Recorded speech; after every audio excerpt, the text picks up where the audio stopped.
رات کے 4 بج رہے تھے۔ لڈو کی گوٹیاں خاموش تھی اور میں نے اپنی بہن ہیسی کے سامنے ایک ایسی شرط رکھ دی جس نے ہمارے رشتے کے تمام دھاگے الجھا کر رکھ دیے۔ وہ سمجھ رہی تھی کہ یہ محض ایک بے زر کھیل ہے، مگر وہ نہیں جانتی تھی کہ میرے ذہن میں کون سا خطرناک کھیل چل رہا ہے۔ میرے امی ابو سونے چلے گئے تو میں اور میری بہن زینب کمرے میں بیٹھ کر لڈو کھیلنے لگے۔ میں یہی سوچ رہا تھا کہ کسی طرح شرط جیت کر اپنی وہ خواہش پوری کروں جو میں عرصے سے دل میں دبائے بیٹھا تھا اور موقع کی تلاش میں تھا۔ پہلی شرط ہم نے 500 روپے کی لگائی تو پہلے ہی گیم میں جیت گیا۔ زینب کہنے لگی، بھائی اس دفعہ 1000 کی شرط لگاتے ہیں، اور وہ 1000 والی گیم بھی میں ہی جیت گیا۔ زینب پھر کہنے لگی، بھائی اس دفعہ 2000 کی شرط لگاتے ہیں۔ وہ سوچ رہی تھی کہ 1000 جیتے گی تو 1500 واپس آ جائیں گے اور 500 میرے پاس ہو جائیں گے، مگر قسمت نے اس کا ساتھ نہ دیا اور وہ 2000 والی شرط میں ہی جیت گیا۔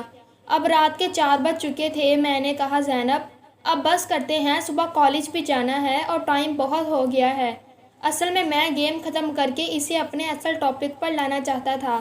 وہ کہنے لگی، نہیں بھائی، آپ نے اتنے سارے پیسے جیت لیے ہیں، میں آپ کو ایسے نہیں جانے دوں گی۔ میں نے مسکرا کر کہا، زینب ایک اور طریقہ بھی ہے، یہ سارے پیسے تمہیں ابھی مل جائیں گے، وہ بھی بغیر جیتے، اور اگر کہو گی تو میں اپنے پاس سے 5000 مزید دے دوں گا، لیکن میری ایک چھوٹی سی شرط ہے، اگر تم مانو تو۔ وہ کہنے لگی، کیا شرط ہے؟ بتاؤ، مجھے منظور ہے۔ اب میرے دل میں ڈر بھی تھا کہ کہیں میں اپنے دل کی بات بولوں اور اسے برا نہ لگ جائے۔ پھر میں نے ہمت کر کے کہا، میری شرط یہ ہے کہ میں تمہارے ساتھ جو بھی کروں تم نے منع نہیں کرنا۔ وہ چونکی اور کہنے لگی، کیا مطلب؟ تم کیا کرو گے میرے ساتھ؟ میں نے کہا، جو بھی میرا دل کرے گا۔ وہ شاید سمجھی کہ میں اسے کوئی ہلکی پھلکی سزا دوں گا تو کہنے لگی، ہاں ہاں مجھے منظور ہے۔ پھر میں نے اسے کچھ اشاروں اور کھل کر بتانا شروع کیا۔ وہ الجھ گئی اور کہنے لگی، کیا کہنا چاہتے ہو عمیر بھائی؟ کھل کے بولو، مجھے کچھ سمجھ نہیں آ رہی، آپ لڑکیوں کی طرح شرما کیوں رہے ہو؟ میں نے کہا، اصل میں رات کافی ہو گئی ہے، اس لیے لڈو تو مزید نہیں کھیل سکتے۔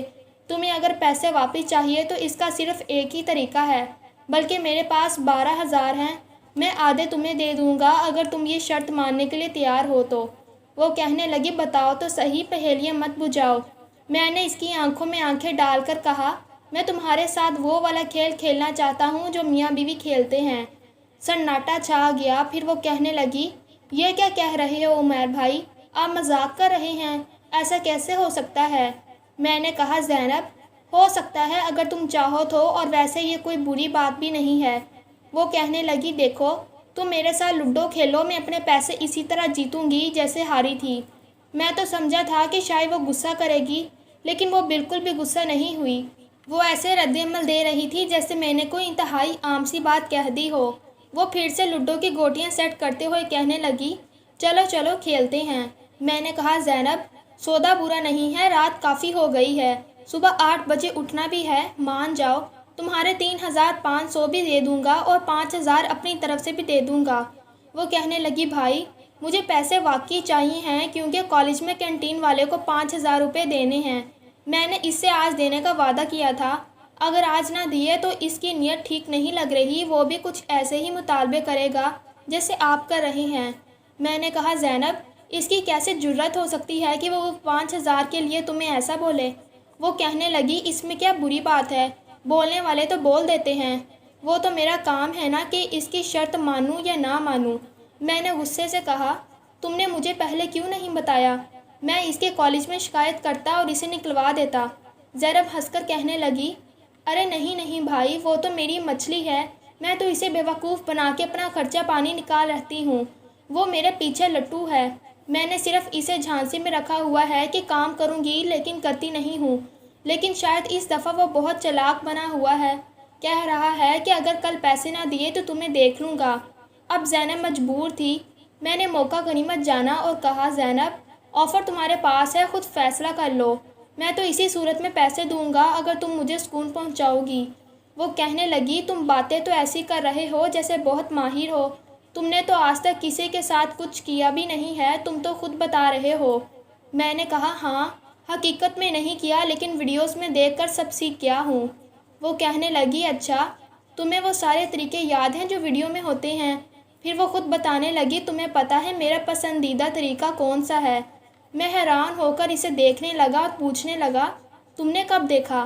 وہ کہنے لگی ارے پاگل، دیکھا ہی تو ہے، جب بھی موقع ملے گا تو ویسے ہی کروں گی۔ پھر جب اس نے اپنا پسندیدہ طریقہ بتایا تو میں ششدر رہ گیا۔ میں نے کہا ہاں، تمہاری یہ خواہش ابھی پوری کر دیتا ہوں اگر تم چاہو تو۔ وہ کہنے لگی اچھا، میری ایک شرط ہے، پھر میں تمہیں اجازت دوں گی۔ ابھی وہ شرط بتا ہی رہی تھی کہ اچانک کمرے کا دروازہ کھلا اور امی اندر آ گئیں۔ وہ سخت لہجے میں بولی عمیر، تم لوگ اس وقت تک جاگ رہے ہو؟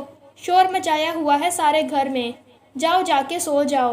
میرا دل دھک سے رہ گیا، میرا کام ہوتے ہوتے رہ گیا تھا۔ میں نے سنبھل کر کہا ہاں امی، بس ابھی جاتا ہوں۔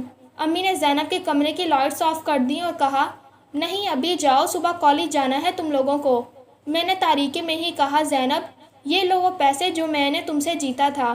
چونکہ زینب مان چکی تھی اس لیے میں اسے وہ پیسے دے رہا تھا، سوچا کہ اگر آج کام نہیں ہوا تو کل لازمی ہو جائے گا۔ امی نے دیکھ لیا اور پوچھا یہ کس چیز کے پیسے ہیں؟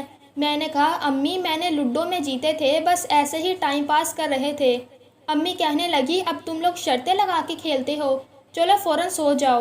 میں اپنے کمرے میں آ گیا، پوری رات یہی سوچتا رہا کہ کاش امی نہ آتی اور اسی کشمکش میں صبح ہو گئی۔ صبح بہن مجھے اٹھانے آئی، ہم فریش ہوئے، ناشتہ کیا اور بائک پر کالج چلے گئے۔ وہاں دن بھر میرا دل پڑھائی میں نہیں لگا، ذہن میں صرف زینب ہی گھوم رہی تھی۔ چھٹی کے وقت جب میں باہر آئے تو دیکھا کہ میری بہن اور اس کی دوست آمنہ ساتھ آ رہی تھی۔ بہن نے آتے ہی خوشی سے کہا بھائی مبارک ہو، گڈ نیوز ہے، آمنہ اور علی کا بریک اپ ہو گیا ہے۔ میں نے اسے بتایا ہے کہ تم اسے پسند کرتے ہو اور وہ تمہاری گرل فرینڈ بننے کے لیے تیار ہو گئی ہے۔ آمنہ واقعی بہت خوبصورت تھی، مگر میرے ذہن میں الگ ہی گیم چل رہی تھی۔ اگر میں آمنہ کے لیے ہاں کرتا تو مجھے ڈر تھا کہ کہیں زینب مجھ سے دور نہ ہو جائے۔ آمنہ نے میرا نمبر لیا اور ہم بائک پر گھر کی طرف روانہ ہو گئے۔ راستے میں بہن بولی بھائی اب تو ٹریٹ بنتی ہے، دیکھو رات کو تم میرے ساتھ آگے بڑھنے کی کوشش کر رہے تھے، اب تمہیں تمہاری پسند ہی مل گئی ہے تو اب میرے پاس آنے کی ضرورت نہیں ہے۔ میں نے آئینے میں اسے دیکھتے ہوئے کہا نہیں یار، تم میں اور بات ہے، اس کا تمہارے ساتھ کیا مقابلہ؟ وہ تعریف سن کر خوش ہوئی اور کہنے لگی شکر ہے رات کو بات آگے نہیں بڑھی، اب ہم صرف بہن بھائی ہیں، تم آمنہ کے ساتھ خوش رہو۔ میں نے بائک کا شیشہ سیٹ کرتے ہوئے کہا نہیں زینب، ایسا نہیں ہو سکتا۔ اگر یہی بات ہے تو میں ابھی آمنہ کو فون کر کے منع کر دیتا ہوں کہ مجھے اسے کوئی دوستی نہیں رکھنی۔ وہ حیران ہو کر بولی کیا ہو گیا ہے تمہیں؟ تم پاگل ہو گئے ہو؟ خود ہی تو کہتے تھے کہ آمنہ پسند ہے، اب کیوں منع کر رہے ہو؟ میں نے بائک کی رفتار دھیمی کی، پیچھے مڑ کر اس کی آنکھوں میں دیکھا اور ایک ایسا جملہ کہا جس نے اس کے ہوش اڑا دیے۔ میں آمنہ کو اس لیے منع کر رہا ہوں زینب کیونکہ مجھے آمنہ نہیں، ہر قیمت پر صرف تم چاہیے ہو، اور جو راز تم نے کل رات مجھے بتایا تھا وہ میں۔ یہ سنتے ہی زینب کے پاؤں تلے سے زمین نکل گئی اور اس کے چہرے کا رنگ فک ہو گیا۔ اسے اندازہ ہو چکا تھا کہ عمیر محض مذاق نہیں کر رہا بلکہ وہ ایک ایسا جال بن چکا ہے جس سے نکلنا اب زینب کے لیے ناممکن ہوتا جا رہا تھا۔ کالج سے گھر پہنچتے ہی عمیر کے ذہن میں ایک نیا اور خطرناک منصوبہ تیار ہو چکا تھا، ایک ایسا ماسٹر پلان جس کا پہلا قدم آج رات ہی اٹھایا جانا تھا۔ کیا زینب اپنے ہی گھر میں بننے والے اس جال میں پھنس جائے گی؟ یا عمیر اپنی شرط پوری کروا کے رہے گا؟ یا رات کے اندھیرے میں کوئی اور بڑا دھماکہ ہونے والا ہے؟ سسپینس، ڈرامہ اور سچائی کا اگلا باب کھلنے والا ہے۔ پارٹ 2 کا انتظار کیجیے کیونکہ اصل کھیل تو اب شروع ہوگا۔